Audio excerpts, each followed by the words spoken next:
A war horn tears through the skies of North Africa. Nobody could have imagined that just after one blast of the horn. An entire peaceful kingdom would transform into a sea of flames. Before the golden sands could even settle, blood had already stained the walls of Numidia, a battle-hardened but isolated army, a fortress standing alone against the imperial tide. And one general, a man who once carried the hopes of an entire nation, in a single day, lost everything. His beloved wife collapsed amidst a rain of arrows. The city burned to the ground amidst screams of anguish, memories buried beneath the ashes of war, captured as a slave, branded upon his flesh, thrown into a bloody arena, reduced to mere entertainment for those sitting on thrones. Yet, some things cannot be subdued, like embers still glowing beneath the ashes, like a storm gathering strength before unleashing fury. From the depths of that suffering, a warrior rises again. He carries hatred hidden away for a lifetime. He carries an identity stolen from him. He carries an oath to reclaim everything: blood, honor, and the throne betrayed by others. Yet the path to vengeance has never been easy, because the arena holds not just swords, but also webs of intrigue spun within the royal palace, because the enemies are not just warriors, but monsters disguised as tyrants, and because the mother who once abandoned him is also the one who holds a secret capable of changing the fate of the entire Roman Empire. Gladiator II is not merely a continuation, it is a bloody epic, a great rebellion born from within the shattered heart of an empire. It is the fierce answer of a man who once lost everything, now rising to reclaim it all with his own hands and blade. The year is 200 AD. General Hano lives peacefully and happily with his wife in Numidia in North Africa. But on that day, an alarm horn sounds from above. Black smoke rises high from the city walls. From the sea, Roman General Acacius leads a fleet in a sudden attack. King Jugurtha immediately summons all the men in the kingdom to resist, even knowing that the strength of both sides is vastly unequal. The Numidian people do not waver. They march to the front lines, ready to fight to the death. Hano's eyes burn with lethal intent, as if holding an irreconcilable grudge against the Romans. The Roman fleet slowly approaches. Numidian soldiers throw firebombs in the first counterattack. The Romans fiercely respond with arrows. The battle erupts immediately. When the drawbridge is lowered, Acacius personally leads the vanguard over the city walls. The fight swiftly turns into brutal close combat. Despite the Numidian soldiers' brave resistance, their strength is limited. Soon they are crushed by the Romans. Amidst the chaos, Hano's wife is struck by an arrow. Hano sees everything.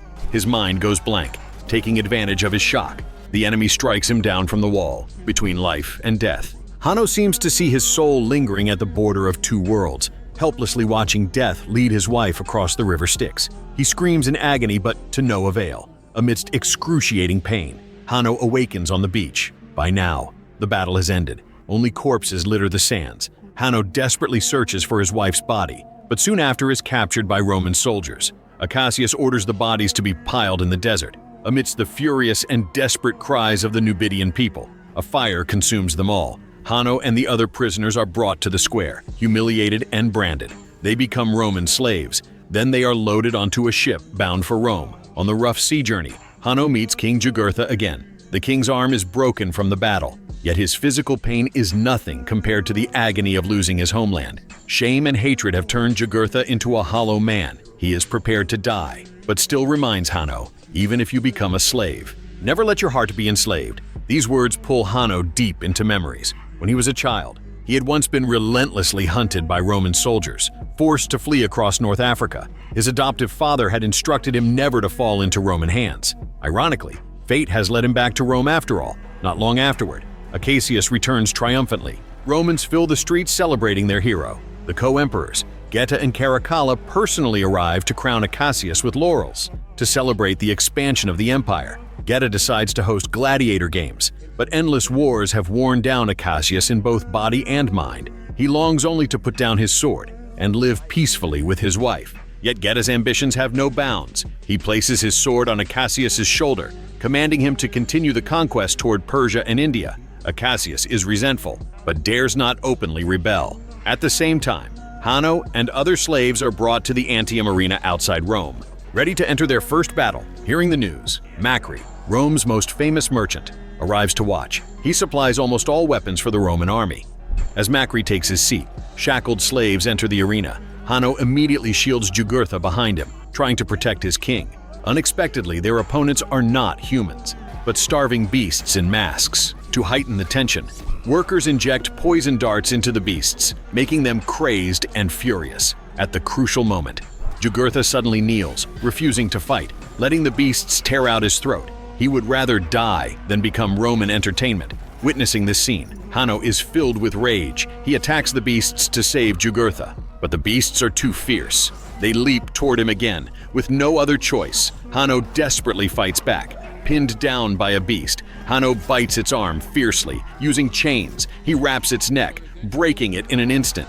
This brutal display immediately intrigues Macri. He decides to buy Hano. From that moment, Hano and the other slaves are taken to Macri's gladiator school, officially becoming gladiators. To test Hano's strength, Macri orders his trainer to fight him. At first, Hano refuses to provoke trouble, but the trainer knocks him down violently. Anger surges within him. He swiftly counterattacks. Without weapons, Hano defeats the armored trainer barehanded. Macri is overjoyed. He knows he has found a true treasure. Hano is a perfect warrior, yet in his eyes, flames of vengeance still burn brightly. Macri cautiously asks how to soothe his hatred. Unexpectedly, Hano coldly replies, "I want Acacius's head." Initially stunned, Macri quickly realizes Acacius destroyed Hano's homeland and family, so he promises, as long as Hano serves loyally, one day he will personally kill his enemy. However, Hano does not know that Acacius is also tormented by immense pain. Returning home to his wife Lucilla, Acacius confesses he no longer wants to hear innocent people cry,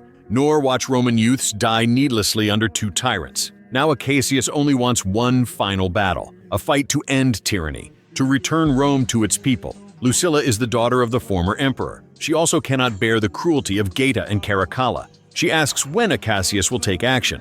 Acacius does not hide his intentions. He reveals his army will strike on the final day of the gladiator games. Meanwhile, Rome's rulers remain distracted by pleasures, unaware of the looming rebellion. Macri brings Hano into the palace to perform a duel with Senator Thresius before the emperors. At first, it is intended as entertainment, but cold-hearted Geta suddenly demands real swords, ordering a fight to the death. Hano attempts to reason with his opponent, but the senator refuses to listen, attacking lethally. Enraged, Hano fights back fiercely, driving his sword through his opponent's abdomen. Seeing Hano's powerful skills, Geta curiously approaches him, asking about his background. Hano remains silent, merely reciting lines from Virgil's poetry. Surprised, Caracalla casually names him poet. Pleased by their amusement, Macri is allowed to reward Hano with 2 gold coins. He tells Hano, with enough money, freedom can be bought. After all, Macri himself rose from slavery this way. At the same moment, Lucilla secretly enters a hidden chamber. Senators await inside. Acacius directly states he summoned them tonight to plan Rome's liberation. Senators have long resented the dual emperor's reign. All express support. Only Thresius hesitates,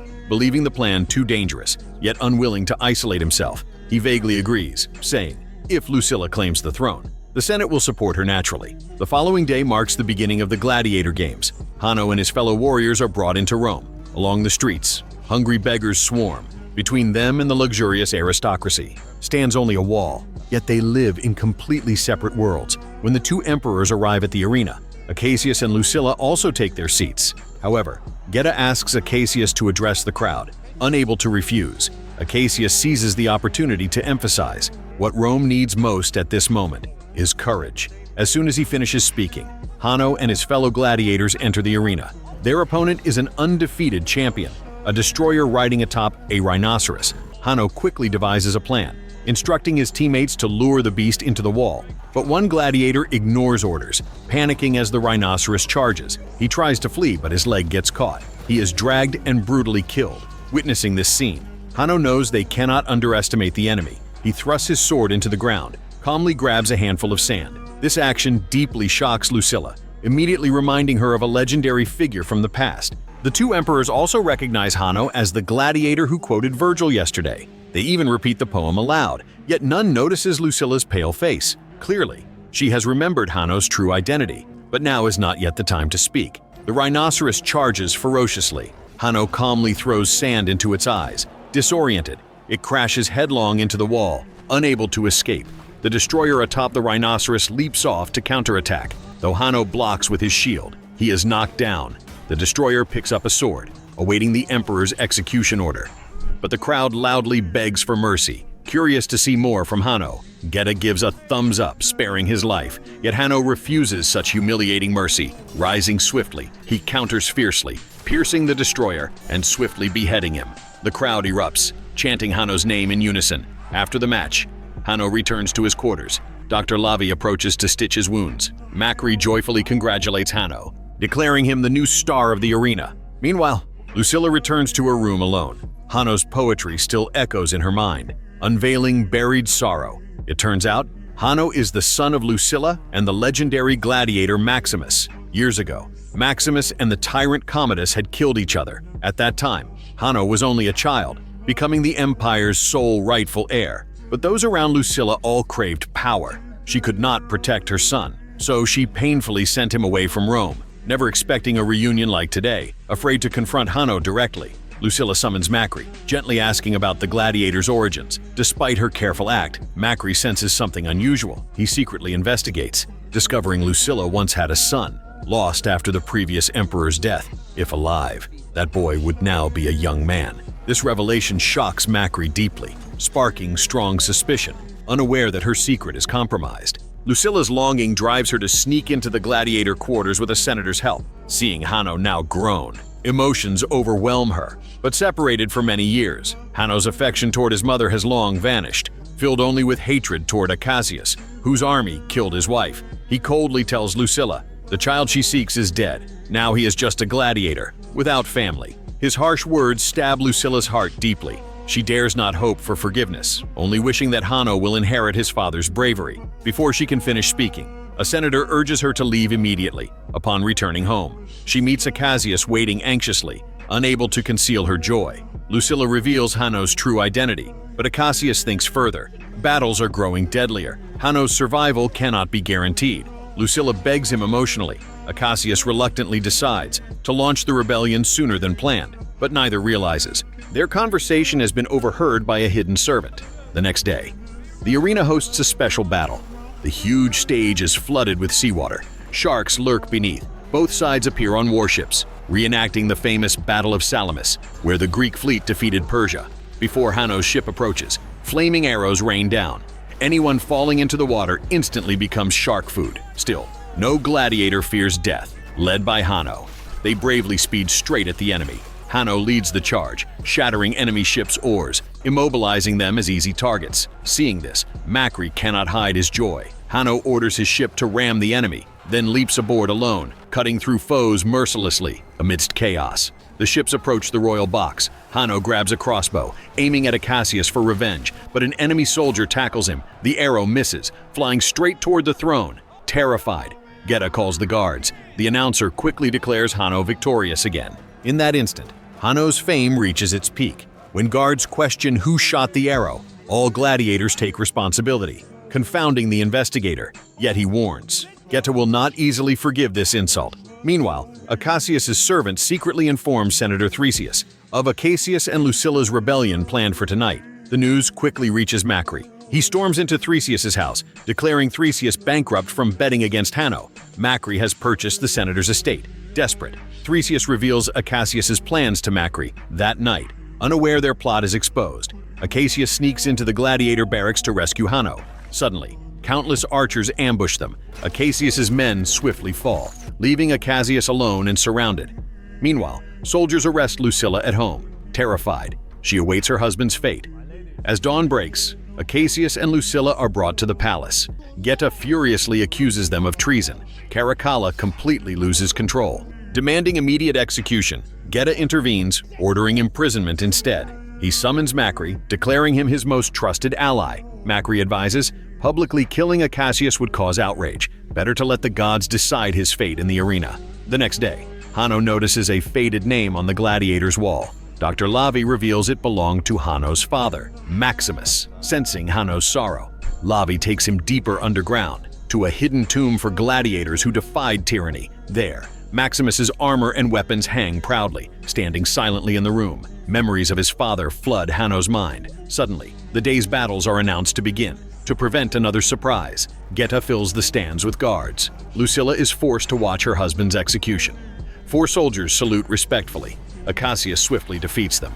Lucilla briefly breathes relief. until Hano is named his next opponent. Horror grips her heart. Hano charges into the arena, determined to kill Acacius and avenge his wife. Seeing Hano enraged, Acacius drops his weapon, facing him barehanded. When Hano weakens, Acacius calls him by his childhood name, raising his hand, kneeling to surrender.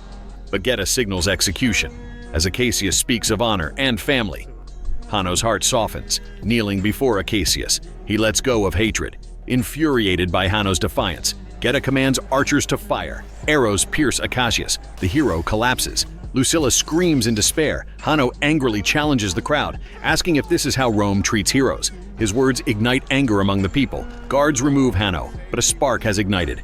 That night, citizens surround the palace, demanding answers. Geta and Caracalla panic, locked in argument. Their fragile alliance fractures. Observing closely, Macri sees his chance, whispering lies into Caracalla's ear. He sows deadly suspicion. Seizing a dagger, Caracalla confronts Geta. Macri ensures the lethal strike. Rome is left with one ruler. Caracalla summons the Senate, declaring himself Rome's sole emperor. He then absurdly appoints his favorite pet rooster as the first senator. Senators stare in disbelief. Caracalla quickly follows by naming Macri the second senator. The room realizes instantly Rome is in Macri's grasp. Senator Thresius immediately stands, leading applause for Macri. Once Caracalla departs, Macri reveals his true face, displaying Geta's severed head. He declares himself the commander of the royal guards, ordering the Senate's immediate approval. Terrified and powerless, all senators obediently comply. Macri ascends the throne. His era has begun. Yet Lucilla refuses to surrender. She secretly visits Hano, handing him Acacius's ring, a symbol of rebellion, reminding him of the unfinished plan. Grief over Acacius's death softens Hano's heart. He embraces Lucilla warmly. Suddenly, Lucilla is summoned to Macri's chamber, alone before her. Macri reveals a deep scar on his chest. He was once enslaved under Lucilla's father. Since then, he vowed revenge and ultimate power. Only Lucilla and Hano's royal blood stand in his way. Macri coldly announces Lucilla's execution tomorrow, alongside Hano, unaware of Hano's secret plan. Macri underestimates him. Hano urgently summons Dr. Lavi, revealing his true identity as the rightful Roman prince, entrusting Lavi to deliver Acacius's ring to loyal soldiers outside Rome. He also demands the dungeon keys. Lavi immediately rides into the night. Soldiers recognize Acacius's ring. The rebellion finally begins. Troops prepare outside Rome's gates. In prison, a trainer visits Hano, presenting a wooden sword symbolizing freedom. He declares today's fight determines their fate. Suddenly, Hano seizes the keys, stabbing the trainer fatally. Gladiators rapidly revolt. Overwhelming guards, Hano descends deeper underground. Donning Maximus's armor, honoring his father, he marches toward the final battle. Rome's liberation begins. Meanwhile, Lucilla and loyalists await execution in the arena. Hano boldly arrives, instantly surrounded by guards. He draws his sword. Gladiators charge forward with furious roars. Chaos spreads throughout the crowd, panicking. Macri calls cavalry reinforcements, only to learn rebels have already reached Rome's gates. Losing control, Macri ruthlessly stabs Caracalla. He then fires an arrow striking Lucilla's chest. Hano explodes in rage, chasing Macri as he escapes. Mounting a black horse, he pursues relentlessly. Outside Rome, Macri confronts the rebel army. Hano publicly reveals his royal lineage, stunning all present. Macri furiously engages Hano. Both warriors clash violently, despite luxurious living. Macri remains skilled, dominating initially. He kicks Hano into shallow water, viciously stabbing downward, yet Hano's armor withstands. Macri's strikes fail repeatedly. Hano quickly counters, severing Macri's arm, swiftly finishing him. Turning to Rome's soldiers, Hano calls loudly, declaring no more lives should be lost for tyrants. Rome must embrace all people. Hearing this, the soldiers lower their weapons, submitting immediately. The battle ends. Hano returns exhausted to the arena, his mission fulfilled, but family gone forever. Ahead lies only solitude. Inside, he feels empty, no longer a gladiator, but Rome's new emperor. Rome is free. Blood has flowed. Tyrants lie dead. Yet victory offers no comfort, only painful sacrifice. Hano stands silently amidst empire's ruins. No chains, no arena, no family. Just a cold throne, facing an uncertain future. No longer a gladiator, now Rome's emperor. But can a wounded heart heal? Will the flames of revenge comfort loneliness? Gladiator II is not merely revenge, it's a ballad of honor, of sacrifice, asking every ruler's hardest question. After winning all, what remains? If Gladiator told one warrior's tragedy, Gladiator II tells a nation's tragedy, a legend rewritten in blood and tears. Bearing one name, Hano,